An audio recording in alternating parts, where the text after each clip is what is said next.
Hey guys, welcome to our channel. We are that family that travels, and we're a family of 4 that spends our time traveling the world. Today we're talking Disney, specifically Disney World for the holidays.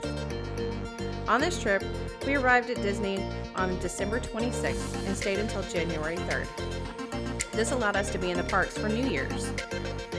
Disney World is a very magical place during the holidays. The lights, the food, Disney can be surprisingly festive given that it is in the middle of Florida. And that brings me to our first topic, packing. The weather in Florida can be tricky during late December to early January.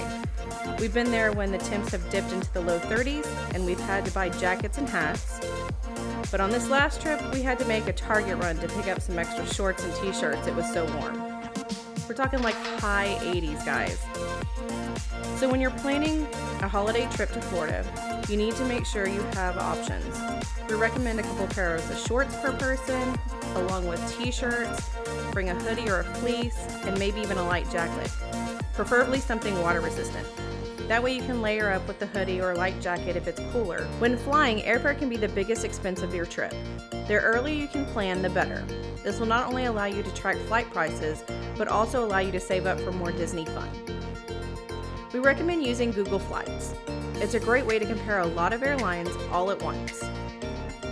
One thing to note is that some airlines are not available, Southwest in particular. So if they are your go-to airline or generally work better for you, then you will need to use their website to search for fares. When looking at airfare, be careful of picking the cheapest option. It's usually Spirit or Frontier, which can be okay, but there are a lot of fees that you will end up paying. This includes picking your seats, so you and your family can sit together, and carry-on bags. That's right, a lot of airlines do not include a carry-on that's bigger than a small purse without a fee. So once you add on a bag and seat selections that are around $89 round trip, that can end up being $400 round trip. After you have your airfare squared away, you need to think about hotels. We will need to have a whole video on just hotels because there are a lot of choices. But for now, we can hit the high points. The biggest choice you will have to make is whether you stay on property or not. There are a few items to consider. Are you going anywhere else besides Disney? Are you planning to rent a car or driving to Disney? If you're wanting to venture out from Disney, say a day or two over at Universal, or a drive out to NASA, then it might make sense to stay off property. Or if you plan on driving or renting a car so you can eat and shop at places that are not on Disney property, then an off-property hotel or even an Airbnb may make the most sense. But keep in mind there are a lot of benefits to staying on property, and this is even more true during the holidays. Extra magic hours are extra time in the parks, but only to guests who are staying at a Disney World property. This is normally either an hour before the park opens in the morning or 2 hours after the normal park closing at night. The big benefit during the holidays is that the Magic Kingdom will occasionally stay open an extra 4 hours after normal park closing. This can be as late as 4 a.m. So if you ever wanted to have the Magic Kingdom all to yourself between 2 a.m. and 4 a.m., it's a wonderful time. All the rides are open and there are not any lines. Transportation is another advantage. All of the on-property hotels benefit from free transportation to all of the parks. This can be either by bus, boat, monorail, or the new Skyliner. Some of the resorts are even provide walking paths. There are a lot of videos out there to cover all the Disney resorts, so we won't get into those right now. A couple of our favorites are the Contemporary, if you want to splurge, and the Swan and Dolphin. The Contemporary has great food. The quick service is especially good and convenient, and there are a ton of great restaurants.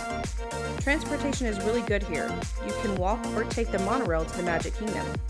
So if that's where you were planning to spend a lot of your Disney time, you can't go wrong here. The Swan and Dolphin is probably our favorite overall. While you do not get the use of the Magical Express bus from transportation to and from the airport, You do get all the other benefits of staying on Disney properties, including the extra magic hours and transportation.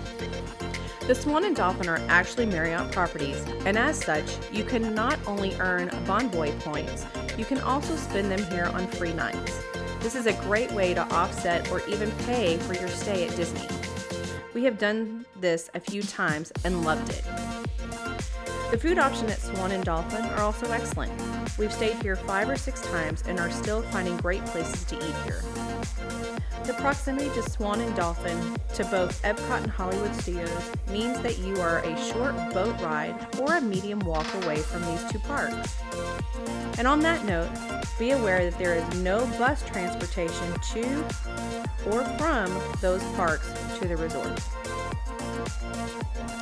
Next, let's talk tickets.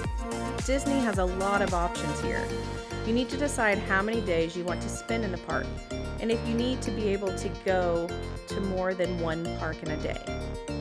If you like to visit more than one park in a day, then you'll really need to look into the park hopper option. This will add $60 to $80 to the price of each ticket, but it allows you to visit more than one park per day. This is nice if you want to maximize your time in the parks, or if you want to eat dinner in a different park than the one you spent the time in that day. Well, we hope this has helped with your planning and that you have a great time in Disney World. Until next time.